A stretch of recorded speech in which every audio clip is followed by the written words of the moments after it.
HighBridge, a division of Recorded Books, presents Parenting That Works, Building Skills That Last a Lifetime by Edward R. Christophersen, Ph.D., and Susan L. Mortweet, Ph.D. Read by Walter Dixon. Introduction.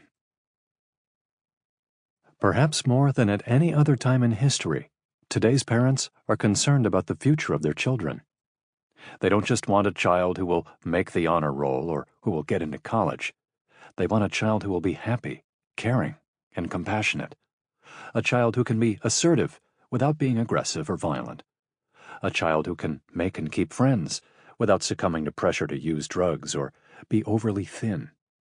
A child who has the skills to handle life's frustrations without lashing out or losing self-esteem. How do you raise a child with such strengths? Are these qualities inherited, or can parents really have some kind of impact on how their child turns out? After 25 years of seeing children in a clinical pediatric setting, we have come to the conclusion that children act the way they do because of a complex interplay between some inherited traits, which for the most part cannot be changed, and the environment. Unfortunately, we as parents often do not know if the environment we are providing for our children will serve them well in adulthood until they are halfway through adolescence. Often this is because we parent as we were parented, without taking time to explore the extensive information now available about how best to influence our children. Throughout this book, we take the position that from the very beginning, we are training our children to be adults with whom we would like to interact regularly and whose company we anticipate and enjoy. In fact, we simply do not have the option of not training our children. Effective parenting requires that you have a long-term plan for what you want to teach your child about appropriate behavior, and that you have daily interactions with your child that foster the characteristics you find important. Our basic approach in this book involves helping you use your time, energy, and introspection to decide now what skills you want your child to have in 10 years. By doing so, you can begin teaching those skills to your child during the everyday interactions that constitute parenting. We call this your 10-year plan. If you want a child who will help with chores, communicate with you about pressures at school, and be kind to his or her little sister, our approach will help you encourage the development of these skills in your child. If you want to raise a child who is good at sharing and taking turns, and who can cope with the frustrations that are part of everyday interactions with his or her peers, we can help you encourage the development of those skills in your child as well. You can also use your 10-year plan in deciding whether a given parenting approach is helping you make progress toward your desired results. For example, if you typically purchase 2 of each toy to keep sibling conflict over toys to a minimum, you need to ask yourself whether you are teaching your children the important life skill of sharing, or merely avoiding the conflict that arises in day-to-day play. If you have a toddler with poor self-quieting skills and you are lying down with him at bedtime, you need to ask yourself if your child is learning essential skills that he needs to be able to initiate and maintain sleep on his own. We emphasize the prevention of problems by helping you teach life skills when they are developmentally appropriate. Thus, the majority of this book focuses on school-age children and younger, with the assumption that preventing problems is much more manageable when your child is young. We also make suggestions for correcting behavior problems your child may already have. These suggestions are best suited for children with mild to moderate problems, and may not be appropriate for severely oppositional children or those with special needs. We also provide guidance on when to seek professional help for your child. Nevertheless, the overriding concept of long-term strategies for building life skills in you and your child will fit a wide variety of parents and children. This book is divided into sections on parenting skills and on child skills. Part 1 discusses building your skills as a parent, including encouraging appropriate behaviors in your child, providing your child with positive feedback, communicating with your child using effective discipline strategies, and developing vital parent coping skills. Part 2 provides suggestions for managing your child's behavior in public, choosing toys and games for your child, and helping your child cope with divorce. Part 3 discusses building your child's skills, with particular reference to self-quieting skills and independent play skills. Part 4 addresses problems with bedtime, toileting, aggression, and whining and tantrums.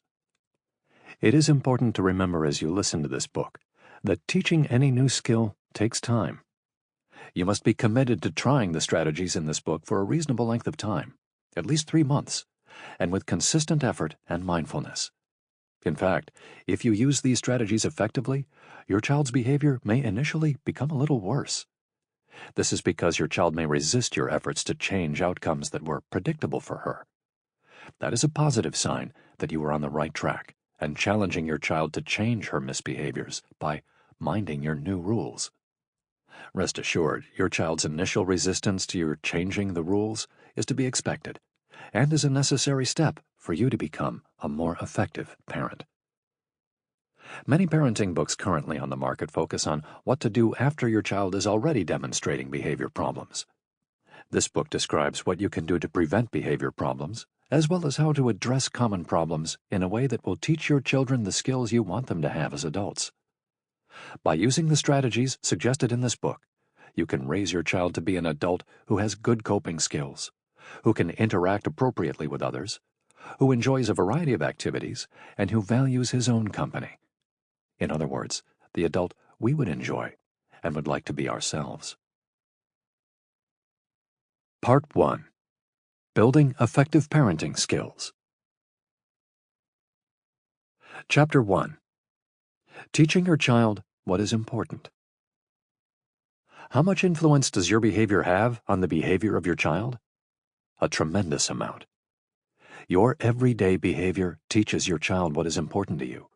Even with no forethought and no planning, your behavior significantly shapes the way your child will behave now and as an adult. Children learn by what they see and hear their parents do on a daily basis. For example, if your child sees you donating clothes to a homeless shelter each year, she will begin to appreciate the importance of giving back to the community, regardless whether you ever discuss it with her. If he sees you holding doors open for others and letting an older person go ahead of you in line at the grocery store, he is learning to show the same consideration to others. If she hears you talking pleasantly about your co-workers and family members, she will come to recognize and value the positive traits of others.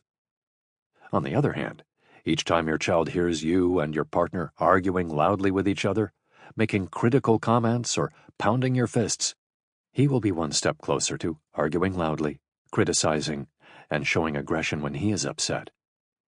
If she hears you complaining on a daily basis about your job, co-workers, and responsibilities around the house, she may view her school, her interactions with others, and your requests for cooperation with chores with the same disdain. If your child is not behaving as you would like him to, or if you are reading this book to avoid having behavior problems with your child, you can plan to systematically teach what behaviors you want your child to learn. This chapter discusses the parenting skill of teaching through modeling the behaviors you want your child to display, including social skills, language skills, problem solving, routines, and lifelong interests. Teaching through modeling social skills. You can teach your children to get along with others by modeling social behaviors and giving them plenty of opportunities to practice. Keep track of the behaviors you want to model for your child. For example, treat people with more consideration, complain less about housework.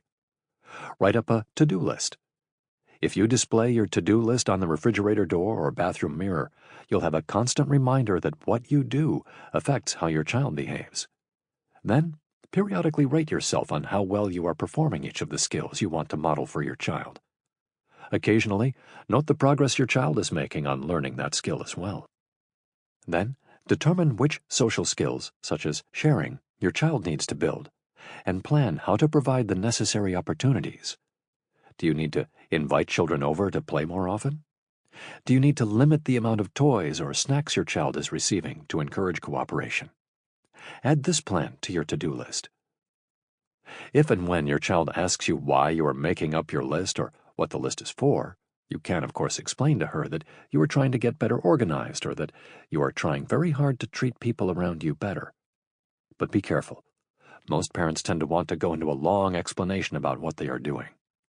Frequent, brief descriptions that are specific to your child's questions will convey more understandable information than one lengthy discussion. Be careful to note how much time you talk about your child's skills, or lack thereof, versus giving chances for practice. Constantly talking about the importance of polite behavior, criticizing your child, and expressing your disappointment simply are not the most effective tools for teaching social behavior to children. The key is providing opportunities to practice the skills that you value. You as a parent can have a great influence on your child's behavior by doing little more than behaving yourself and providing opportunities for your child to do the same. Modeling the behaviors of sharing, using good manners, and interacting with younger children and pets will teach your child how to positively interact with others. Your approach to teaching your child each specific skill can involve the same 5 steps. 1. Pointing out to your child when you do it yourself. 2. Finding opportunities when you can prompt the behavior in your child. 3. Praising your child when she engages in the behavior. 4.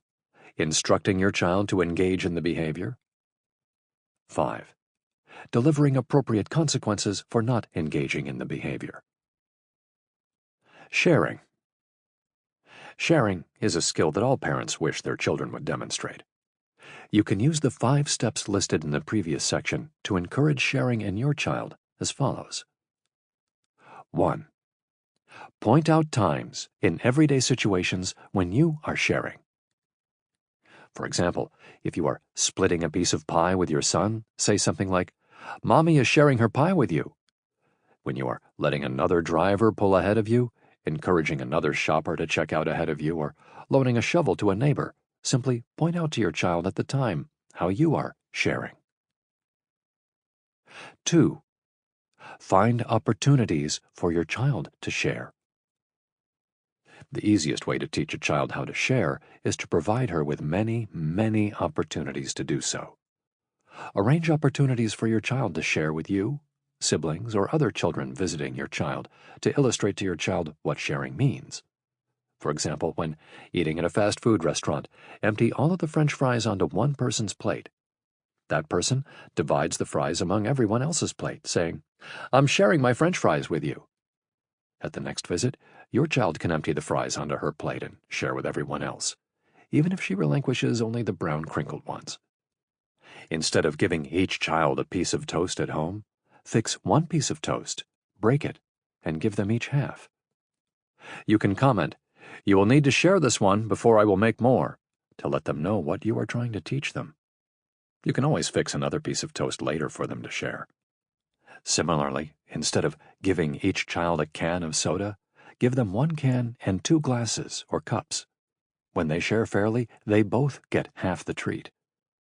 If one child chooses not to share the treat, make sure the child who was willing to share gets his half, but the child who refused to share does not.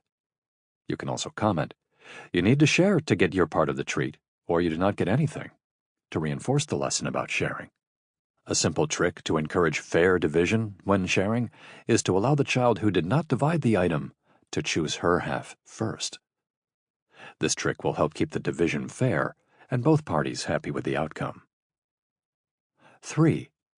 Praise your child whenever you see her sharing with you or with other children.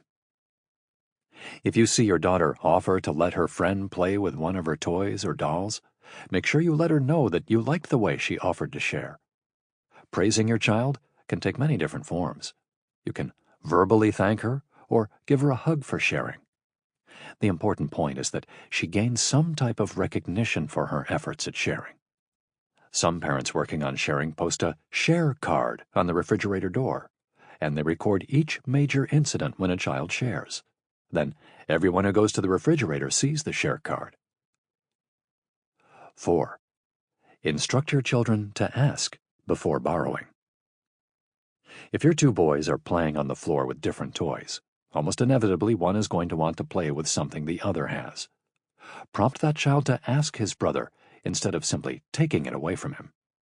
If one child nicely asks the other if he can play with the toy, you'll probably need to get involved in the situation, either by reiterating the request or offering a compromise so that the child is rewarded for his efforts at appropriate attempts to share. This doesn't mean that a child always gets a toy just because he asked nicely. However, if he never gets the toy when he's asked for it nicely, he'll get discouraged and stop asking for it and go back to just taking what he wants. You might consider using practice sessions where you plan on being with your children the entire time they are playing.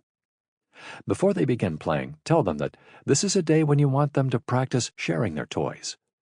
Encourage one child to ask, nicely, to play with the toy that the other child is playing with.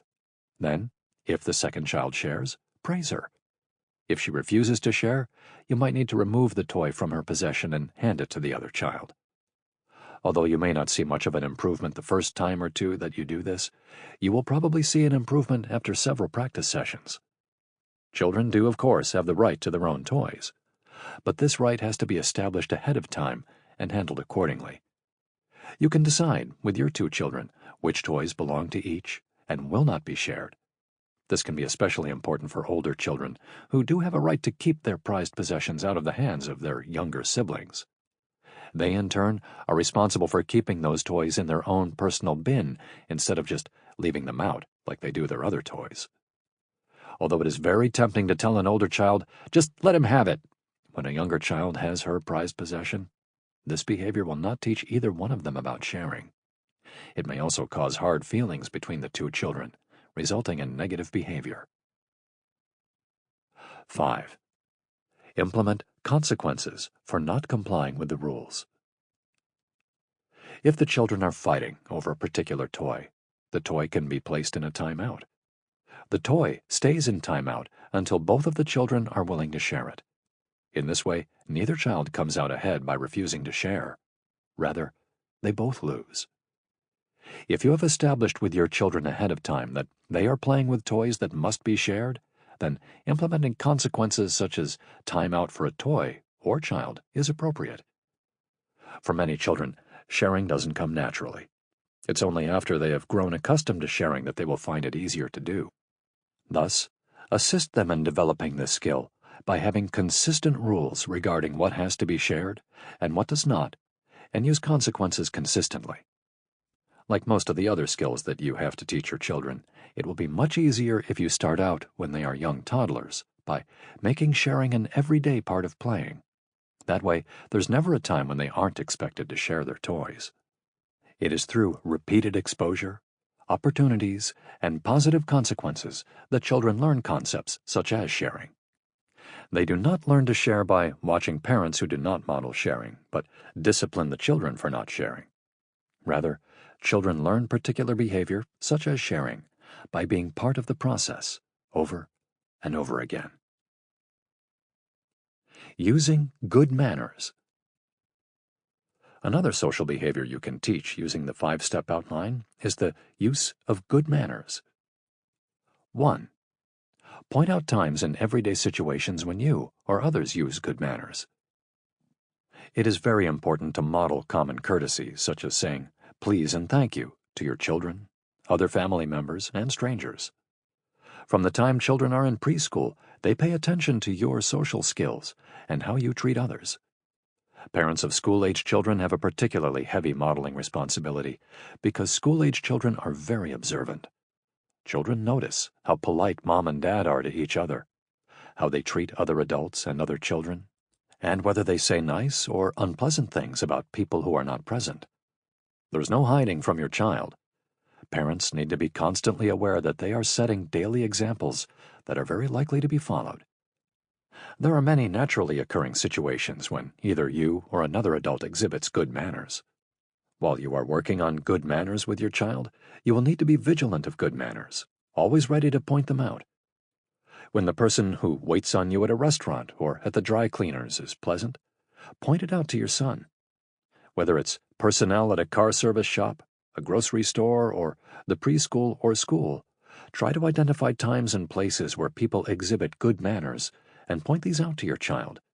You can even make a game out of it to see who will be the first to notice when someone is using good manners.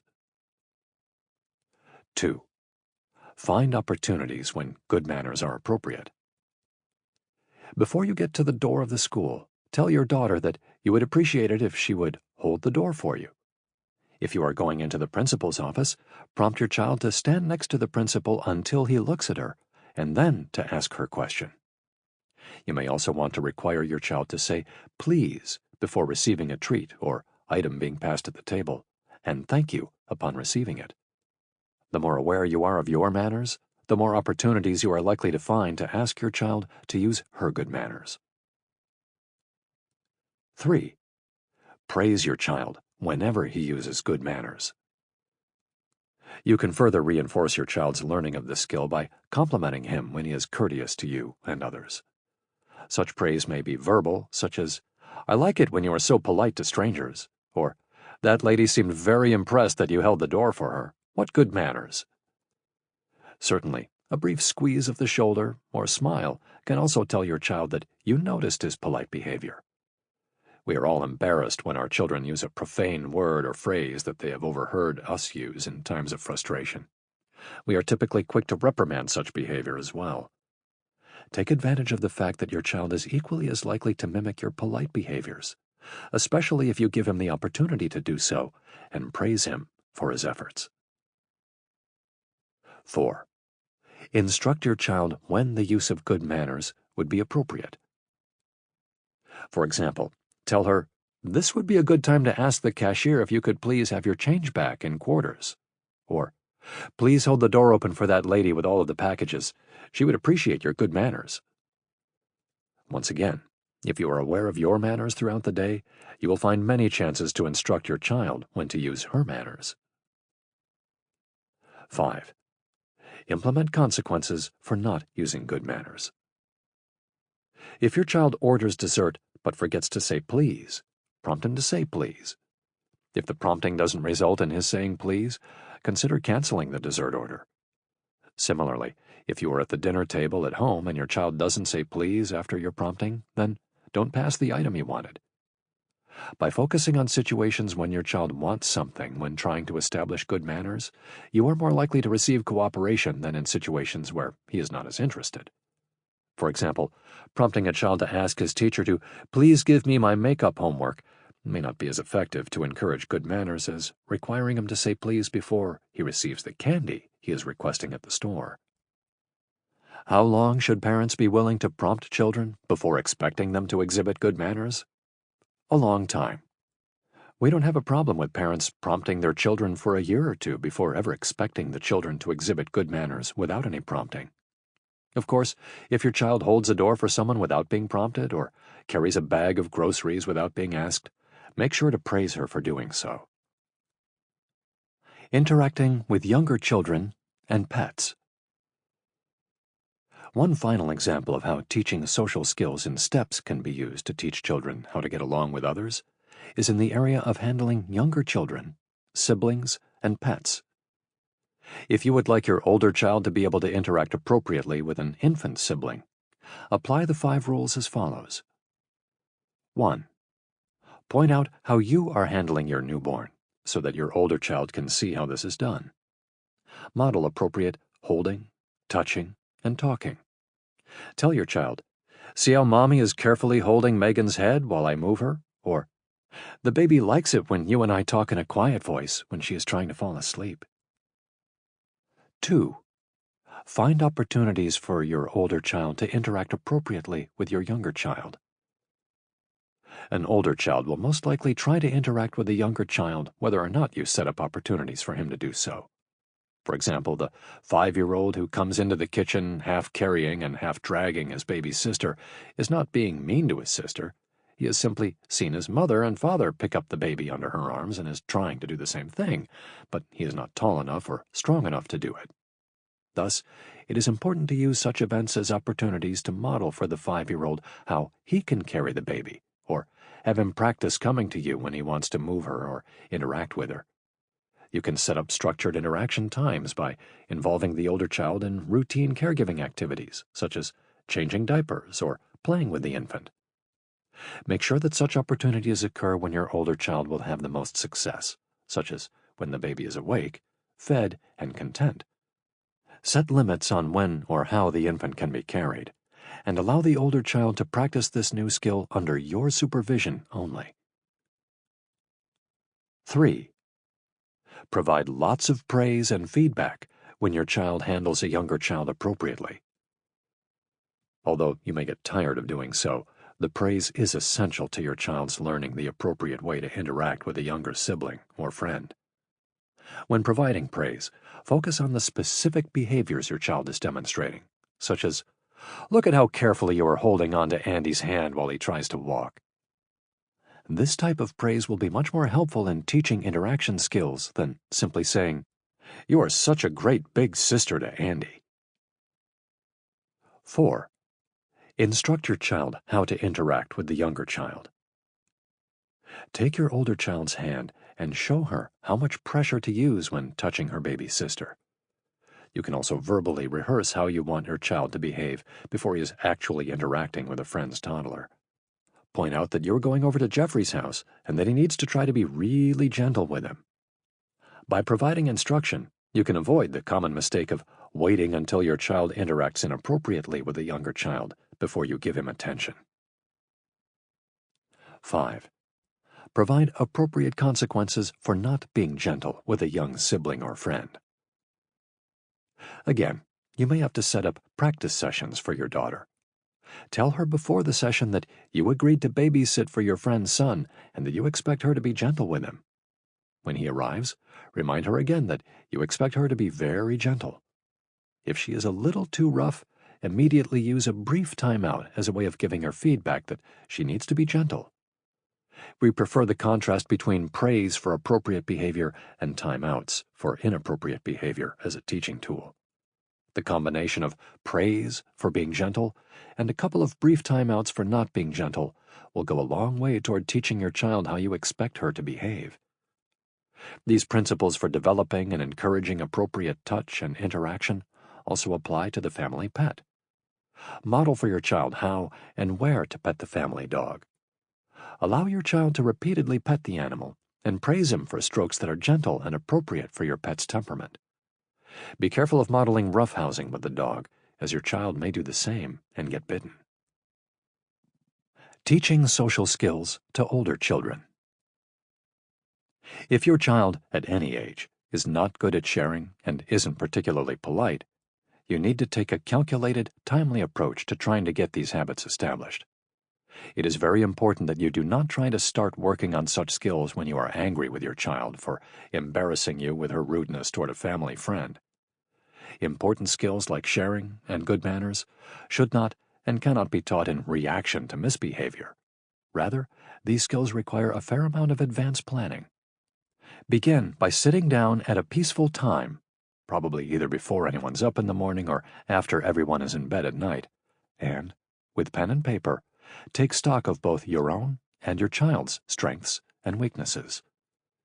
Try to be as objective as possible. Even if this exercise takes you a week or so to complete, it's worth the effort. Include as many objective, verifiable attributes as possible. For your child, look over teachers' comments on report cards, your notes from parent-teacher conferences, and any comments you have received from coaches, tutors, and other adults involved in your child's life. You may also want to ask your child what she thinks she is good at and what could use a little work. This will help you know how insightful your child is into her own behaviors. For yourself, list your own strengths and weaknesses that directly or indirectly affect your child. If you always have dinner as a family and you regularly help with homework, write them down. If the behavior mainly affects work or aspects other than home life, disregard it. The point of this exercise is to put your child's behavior in perspective to get at the bigger picture. If you are already an effective parent and teacher, and you can honestly say that you usually model good social skills, then you are ready to look at your child's behavior. If, on the other hand, you have not placed much of a priority on sharing and good manners, then you need to decide whether you intend to rearrange your priorities. There is only so much time in any given day, and you can set only so many goals for yourself and for your children. If you decide that you want to encourage your child to share better, then you'll need to follow the 5 steps for teaching skills outlined earlier. Keep in mind that learning a complex skill such as sharing takes time and practice. Thus, Try to arrange for multiple opportunities for your child to interact with both children and adults. Sample complete. Ready to continue?